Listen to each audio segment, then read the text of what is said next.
All right, today we got to do something different for dinner because I really am craving tacos, but a very particular kind of tacos. A barbacoa taco, basically. Kind of. I'm going to make it. You're going to see how it is. You're going to tell me whether you want it or not.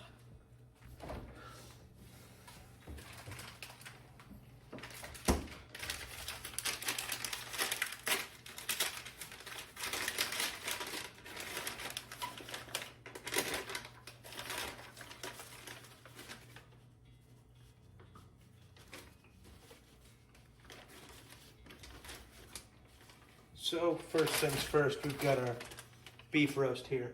We're gonna go ahead and season this up. Hit it with some salt.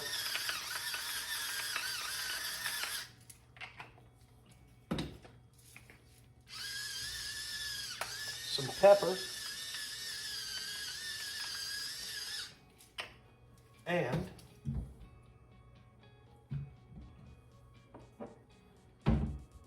this Mexican blend spice rub from Morton and Bassett. It's got cumin, garlic, chili pepper, thyme, paprika, onion, and oregano. It's my favorite mixture for any sort of taco-y dish. Now we've got our pan heating up on the stove here. Make sure that's going good. We're gonna add some butter to our pan.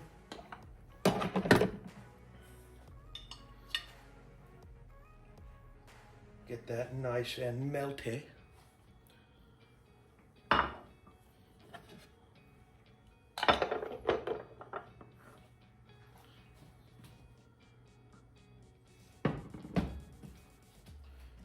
We're going to go ahead and keep seasoning this though. We want to make sure all 6 sides technically are seasoned well.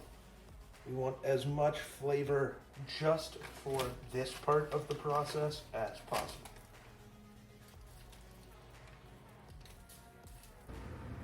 All right. Now that your butter's nice and melty, time to add your beef.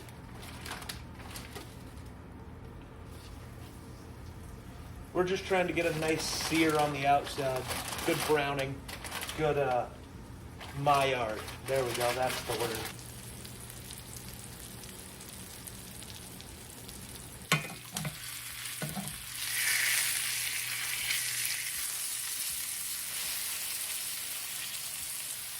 Now that our onion is added and starting at least mostly to be cooked down, we're going to get some beef broth and we're going right in with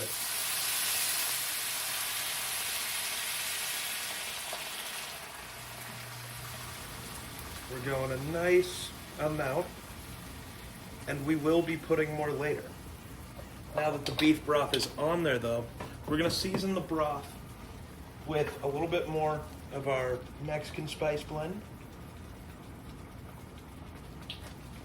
And then a bit of my spice blend. It's mustard, salt, pepper, paprika, garlic, onion, all sorts of goodies. Not a ton. And just focus that on the broth. We want to make sure this broth has a lot of flavor. We're going to go in the oven at 250 for just hours. We're going to let this slow cook for so many hours.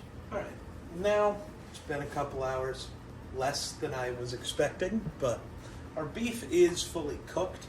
So we're gonna take it out, let it cool a bit so that we can work on shredding it. Shredding it as well as cutting away some of these major fat chunks. Can't cool if it's on a hot burner, ladies and gentlemen. Now that you've got it nicely shredded and your shirt nicely ruined, it's not ruined, but now that it's nice and shredded, we're gonna do a couple things. We're gonna hit it with a little more beef broth. We want just a little more juice in there. Then we're gonna hit it with just a bit more of our different seasonings. Then, gonna make sure that has a bit of a stir before we add our next thing and get it back in the oven. And then we're gonna get some nice cilantro in there. But then we're going back in the oven, still at 250, just for a bit, get it all reheated up, get it nice and good. Now while our rice continues to cook, we're gonna work on preparing our pico. So we're going to take a nice big chunk of our onion here. Now you get your onion in your bowl. Now it's tomato time. And now our final bit, a jalapeno pepper. I don't really like peppers, so I'm only using the one. You can choose whether you want to keep the seeds or not. I'm choosing to not. We just take this. All right, and in that will go. Now we're going to hit that with some fresh lime juice. And you give it a nice little stir before going back to working on your rice. Now back to our rice. We have fully cooked rice. It might be a little overdone at the moment, but it's all right because we are not done. And that's okay. And I don't have any of my homemade salsa at this moment, so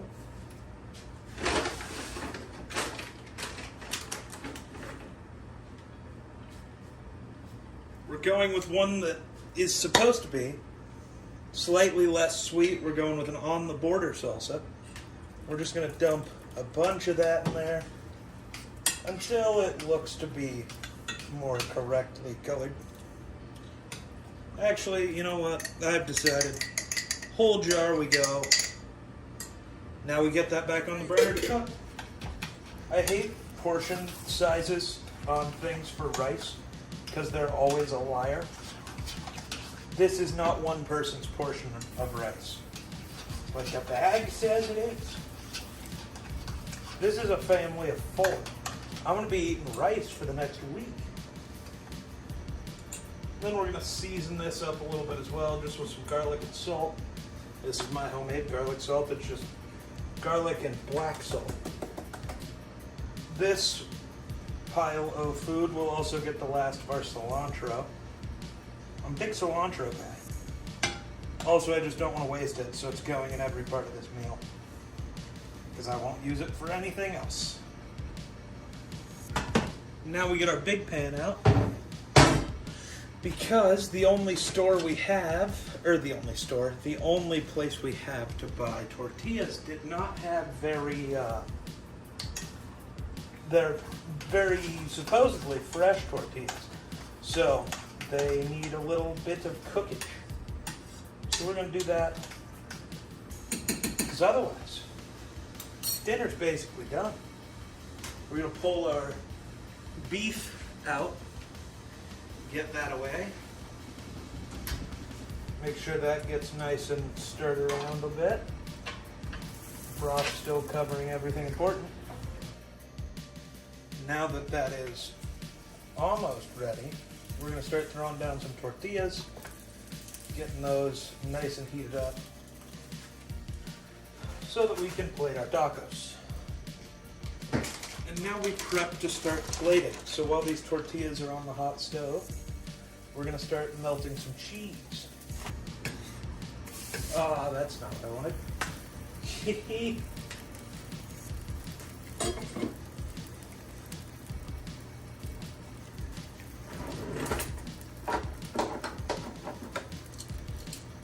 Now that they're on here, we're going to hit them with a little avocado. Now that they have avocado on them, we're going to take our tongs, wherever I put them. We're going to get some meat for each of these tacos. I am going to overstuff them because that's what I do, because I'm really bad at figuring out exact amounts of food I need on my tortillas. But whatever. There's food, and it doesn't matter if it explodes everywhere, it'll taste good. At least that's what I always say. Now on top of that, we go in with a little pico on each one. All right, pico on each. Then we finally hit it with some sour cream. We're gonna also hit each of the tacos with a little lime juice, just a spritz. Now if I can get any of these to close up, kind of, or just get them repositioned well, we can then add to our plate a little bit of our rice. there you have it. Not the best plating I've ever done, but barbacoa tacos, Spanish rice, and oh boy, am I starving.